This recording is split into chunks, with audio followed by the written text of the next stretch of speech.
Saudara, malam hari ini saya ingin mengajak kita memikirkan sebuah judul, yaitu bahasa doa. Permisi tanya, sudah berapa lama saudara menjadi seorang Kristen? Ada yang mungkin baru 1 tahun, ada yang 5 tahun, ada yang 10 tahun, mungkin lebih dari 10 tahun. Bagaimana pengenalan saudara dan relasi saudara kepada Allah Bapa di sorga melalui Tuhan Yesus Kristus? Apakah pengenalan saudara dan relasi saudara itu semakin bertumbuh, atau sama saja stuck, tidak bertumbuh, atau semakin merosot? Nah, bagaimana kita bisa tahu hubungan kita dengan Tuhan itu sungguh ada sebuah pertumbuhan? Itu bisa dilihat bukan saja dari pengetahuan kita, pengenalan kita terhadap Tuhan, tapi juga bisa diukur dan dilihat dari bagaimana bahasa doa kita selama ini. Dari bahasa doa, isi doanya, kita bisa melihat dan mengukur bagaimana sebenarnya pengenalan kita dan hubungan kita kepada Tuhan. Misalnya, saudara, ada orang yang berdoa dengan doa hafalan yang terus diulang-ulang. Misalnya doa Bapa kami diulang-ulang 1 hari 1000 kali. Ya. Lama-lama menjadi kebal, lama-lama tidak tahu lagi apa maknanya, asal hafal saja, asal hafal.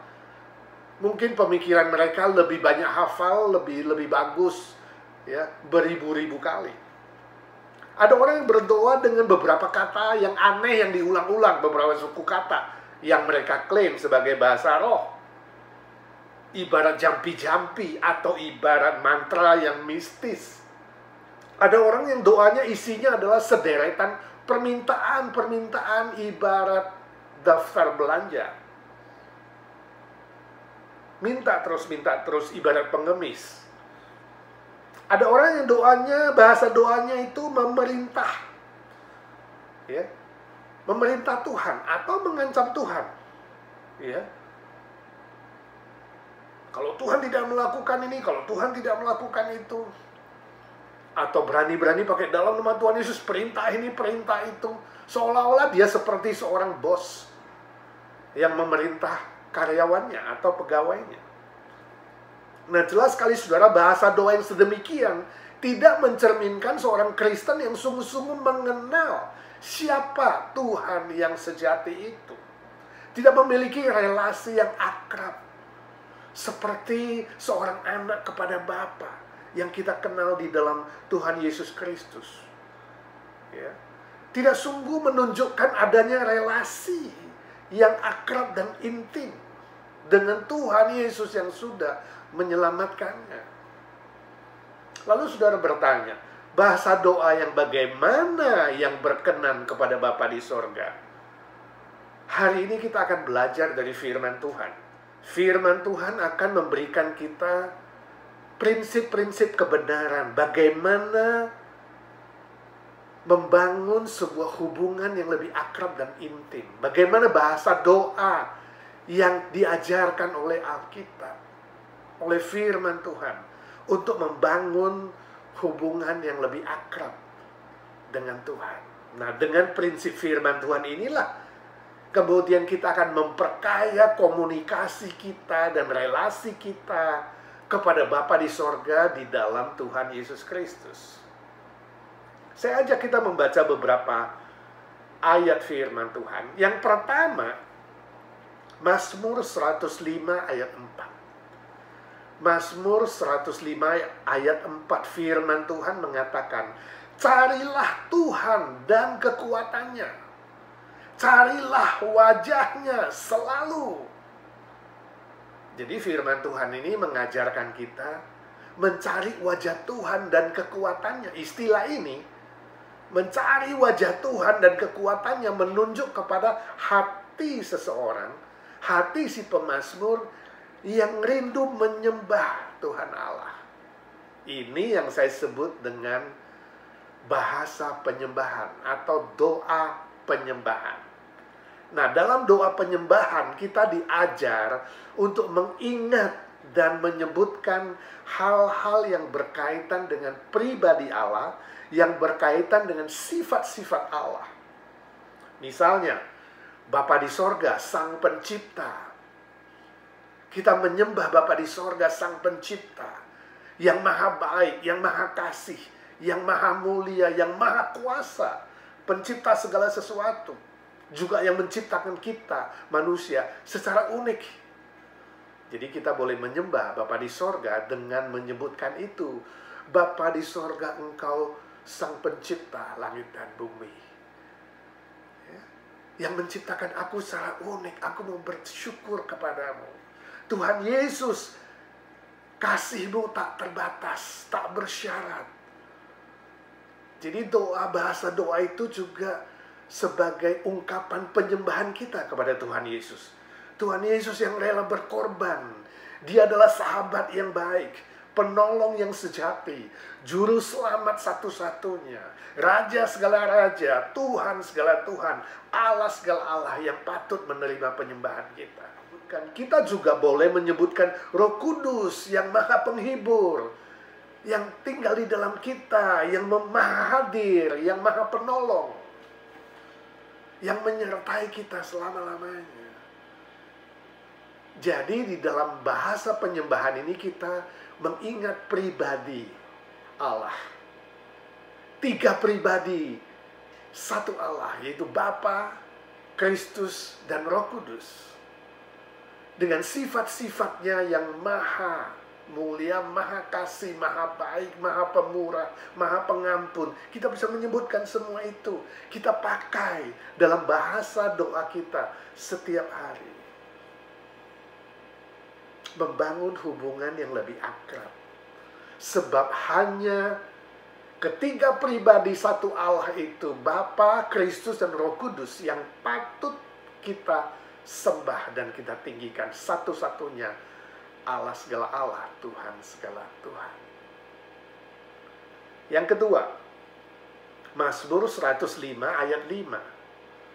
Tadi ayat 4, sekarang ayat 5 lanjutannya. Mazmur 105 ayat 5. Ingatlah perbuatan-perbuatan ajaib yang dilakukannya, mujizat-mujizatnya, dan penghukuman-penghukuman yang diucapkannya.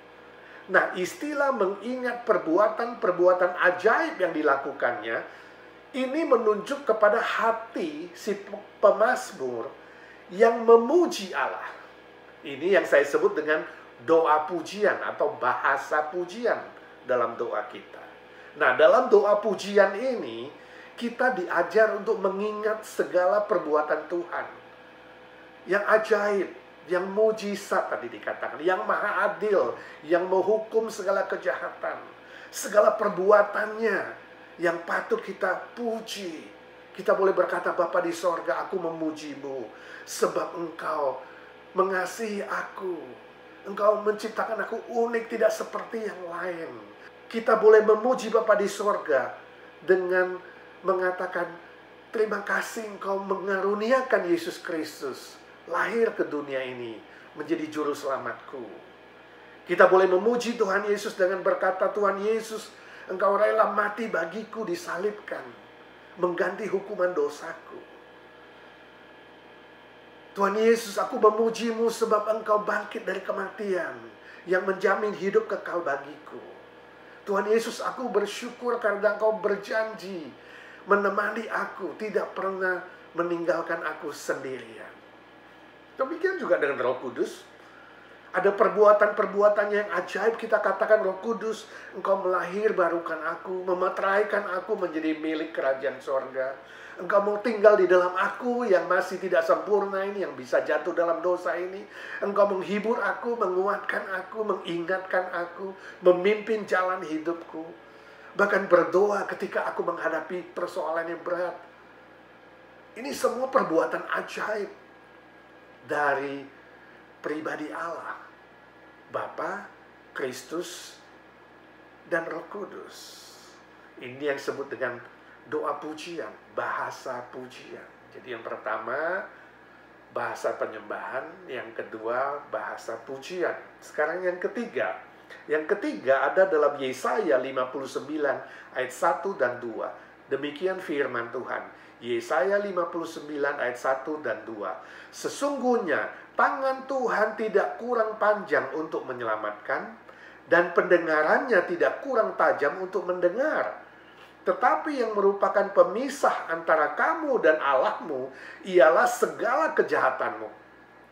Dan yang membuat dia menyembunyikan diri terhadap kamu sehingga ia tidak mendengar ialah segala dosamu. Nah, saudara, firman Tuhan ini mengajarkan kita bahwa sebelum menaikkan doa permohonan kepada Tuhan, kita perlu mengakui dulu segala dosa, kesalahan, kelemahan, dan hal-hal yang tidak berkenan kepadanya.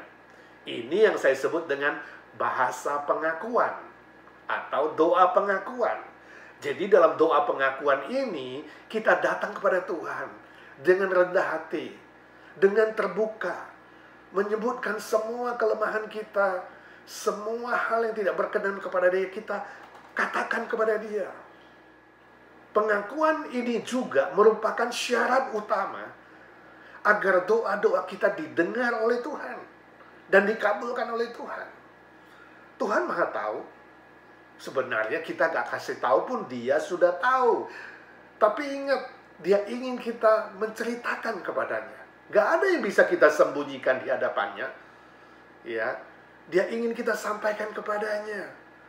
Sebab itu adalah lebih baik dan lebih bijaksana kita mengakuinya daripada berpura-pura tidak tahu atau mencoba menutupnya atau menyembunyikannya.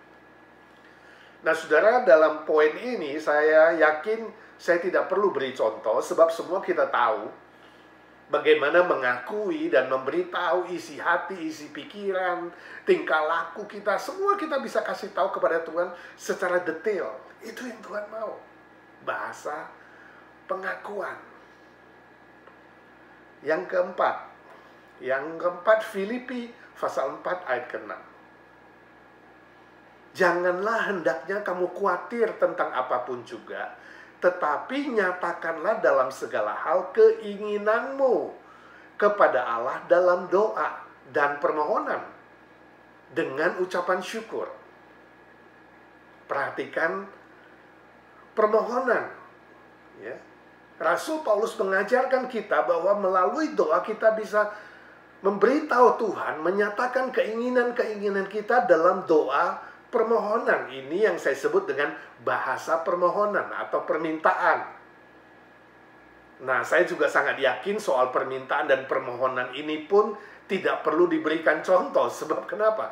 Pada umumnya bahasa doa kita selama ini adalah isinya permohonan, permintaan. Ya kan? Lebih banyak. Pada umumnya, nggak semua tentunya. Ya, kita boleh meminta apa saja kepada Tuhan secara terbuka, seperti anak kepada bapa. Namun belum tentu dikabulkan. Dikabulkan atau tidak dikabulkan oleh Tuhan itu tergantung dari kedaulatan Tuhan, kehendak Tuhan, dan hikmatnya dan waktunya yang paling tepat. Kadang-kadang kita disuruh menunggu. Ya, kadang-kadang langsung Tuhan bilang no, kadang-kadang yes. Kita harus belajar mengerti kehendaknya. Tuhan tahu jelas kebutuhan kita. Dia akan mencukupkan seluruh kebutuhan kita sesuai dengan kekayaan dan kemuliaannya dan kehendaknya yang indah. Dia tidak mungkin mengabulkan permintaan doa yang membuat kita kemudian lebih jauh dari Dia, yang membuat kita kemudian jatuh dalam dosa dan kejahatan, yang membuat kita kemudian tidak mengasihi Dia, yang membuat kita kemudian hanya untuk memuaskan nafsu keinginan kita, atau membuat kita tidak bertanggung jawab terhadap apa yang sudah Dia karuniakan dan pinjamkan kepada kita. Sebab itu, mintalah, mohonlah sesuai dengan kebutuhan saudara dan sesuai dengan kehendaknya, seperti yang diajarkan oleh firman Tuhan. Yang kelima, Filipi 4 ayat 6b. Ya, saya ulangi kalimat tadi. Nyatakanlah segala hal keinginanmu kepada Allah dalam doa dan permohonan dengan ucapan syukur. Perhatikan istilah ini, dengan ucapan syukur. Jadi firman Tuhan dalam Filipi 4:6, Rasul Paulus juga mengajarkan kita bahwa ketika kita menaikkan bahasa doa permohonan, kita harus memohon dengan ucapan syukur. Nah, ini yang saya sebut dengan bahasa ucapan syukur atau doa pengucapan syukur. Jadi Tuhan ingin kita belajar bukan saja memohon dan meminta dalam doa kita. Jadi bahasa doa kita bukan hanya meminta, tapi disertai dengan ucapan syukur. Ucapan syukur artinya tahu berterima kasih atas semua anugerah dan berkat Tuhan yang Dia sudah berikan atau akan berikan kepada kita. Ya, ucapan syukur juga adalah sebuah latihan untuk belajar rendah hati, memiliki karakter rendah hati, yang tahu berterima kasih, tahu menghitung berkat Tuhan, tahu mengakui bahwa segala sesuatu adalah dari Dia, oleh Dia, kepada Dia. Maka segala kemuliaan harus dikembalikan kepada Dia, bukan karena jasa dan kehebatan kita. Nah, kita mulai dipoles. Semakin hari semakin rendah hati, semakin hari semakin bersyukur, semakin hari semakin mengakui bahwa segala sesuatu adalah miliknya. Kita hanya dipinjamkan saja. Ya. Dalam Injil Lukas 17 ayat 11 sampai 19, Yesus pernah menyembuhkan 10 orang kusta di perbatasan Galilea dan Samaria. Saya yakin sebagian saudara tahu cerita itu. 10 orang kusta disembuhkan oleh Tuhan Yesus. Tuhan Yesus meminta mereka pergi kepada imam untuk memeriksakan kesembuhan mereka. Saudara tahu, dalam perjalanan mereka sembuh, berapa orang yang kembali untuk mengucapkan terima kasih dan bersyukur kepada Tuhan? Hanya 1. Jadi dari 10 orang yang disembuhkan, hanya 1 yang kembali berterima kasih kepada Tuhan. Dan dia adalah orang Samaria, bukan orang Yahudi yang menganggap dirinya pilihan. Orang Samaria yang dikenal sebagai kafir, lebih tahu berterima kasih kepada Tuhan. Dan Tuhan Yesus bilang, mana yang lain? Bukankah 10 yang disembuhkan? Kenapa cuma 1 yang kembali? Permisi tanya. Selama ini bahasa doa saudara, isi doa saudara lebih banyak bersyukur atau lebih banyak meminta? 9 minta 1 syukur atau 50-50 atau bagaimana? Ada sebuah ilustrasi diceritakan suatu hari ada 2 orang malaikat diutus oleh pimpinan malaikat untuk berkeliling di bumi. Tugasnya adalah menampung doa, mengumpulkan doa orang-orang percaya. Yang satu khusus mengumpulkan doa, bahasa doa, permintaan. Yang satu khusus mengumpulkan doa atau bahasa doa ucapan syukur. Setelah sepanjang hari mereka mengumpulkan doa itu dan kembali kepada pimpinan, saudara tahu, malaikat yang mengumpulkan bahasa doa permintaan, dia mengatakan, wow, terlalu penuh kontainernya. Ya. Terlalu banyak orang Kristen yang hanya minta. Sedangkan yang malaikat satunya, kontainernya hampir kosong, cuma sedikit. Yang tahu bersyukur dan berterima kasih. Mungkin ini ilustrasi juga lahir dari perumpamaan itu 9:1. Saya tidak tahu bagaimana dengan saudara. Tapi biarlah mulai hari ini kita lebih banyak belajar bersyukur, berterima kasih daripada memohon. Atau paling tidak 50-50 lah, separuh-separuh atau 9:1. Yang keenam, Ayub 42 ayat 10. Lalu Tuhan memulihkan keadaan Ayub setelah ia meminta doa untuk sahabat-sahabatnya. Dan Tuhan memberikan kepada Ayub 2 kali lipat dari segala kepunyaannya dahulu.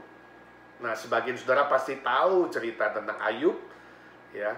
Penderitaan Ayub adalah penderitaan yang paling berat secara manusiawi setelah penderitaan Tuhan Yesus yang menanggung dosa dan hukuman kita. Ayub mendapat cobaan dari si jahat. Iblis iri hati kepada dia, lalu minta izin untuk mencobanya, menghabiskan semua harta bendanya. Anak-anaknya semuanya meninggal, dia sendiri kena sakit. Dan istrinya bukan simpati dan mengerti, tapi sebaliknya mengejek dan menghinanya, juga menghina Tuhan.